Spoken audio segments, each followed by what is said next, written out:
కొనుగోలు చేసిన ధాన్యానికి బోనస్ ఇవ్వలేదు. ఇప్పుడు ప్రాజెక్టు కొరకు ముందుకు వస్తున్నారా? ఎందుకయ్యా ఈ ప్రాజెక్టు? ఎవరిని బతికించడానికి? మీ కమిషన్ల కొరకే ఈ ప్రాజెక్టు. కాంట్రాక్టర్లు, ఇంజనీర్లు, రాజకీయ వర్గాలు బతకడానికి మాత్రమే ఈ ప్రాజెక్టు తప్ప జనం బతకడానికి పనికిరాదు. కాబట్టి ఎంబడే దీన్ని ఆపివేయండి. దయచేసి ఈ రైతులను కాపాడండి. ఎమ్మెల్యే గారికి మరొక్కసారి అతి వినయపూర్వక, అతి తీవ్రంగా మిమ్మల్ని వేడుకుంటున్నాం. కాబట్టి ఈ ప్రాజెక్టు జోలికి రాకండి. మీరు రకరకాల కోట్లాది రూపాయలు సంపాదించుకోండి, రైతుల భూముల దగ్గరికి రాకండి. రైతుల భూముల దగ్గరికి మాత్రం రాకండి.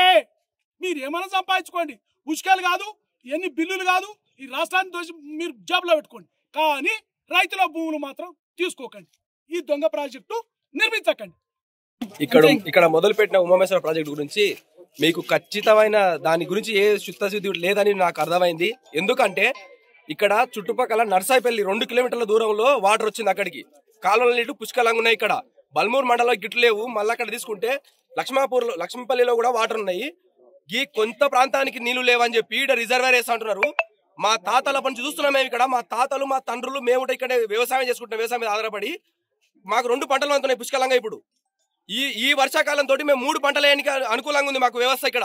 అట్లాంటి దాన్ని మీకు చిత్తశుద్ధి లేకుండా ఎవడో మీ స్వలాభాల కోసం మీ రాజకీయ ఒడివడికి నడవని కోసం మీ లంచాల కోసం వేసుకొని ప్రజలను ముస్తా అంటే ఎవడు ఊకోడు చూసుకుంటా.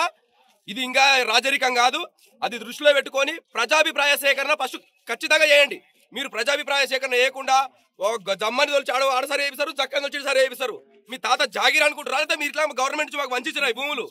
నేనేమంటున్నంటే 5 ఏళ్ళ మీ స్వలాభం కోసం మీరు ఏదో చేసిపోయి మాది అనిపించుకొని జనాలని మభ్యపెట్టి ఇది చేయడం కరెక్ట్ కాదు. ప్రజాస్వామిక దేశంలో ఎట్లా ఉండాలి పరిపాలన అనేది?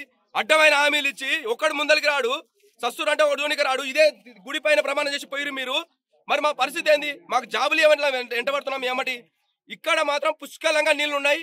మేము సాటిలైట్ తోటి సర్వే చేసి చూపిస్తాము. ప్రతి ఒక్క చెరువు ఇప్పటికి అలుగులు పోతున్నాయి. మాకు ఇక్కడ రిజర్వేర్ అవసరమే లేదు.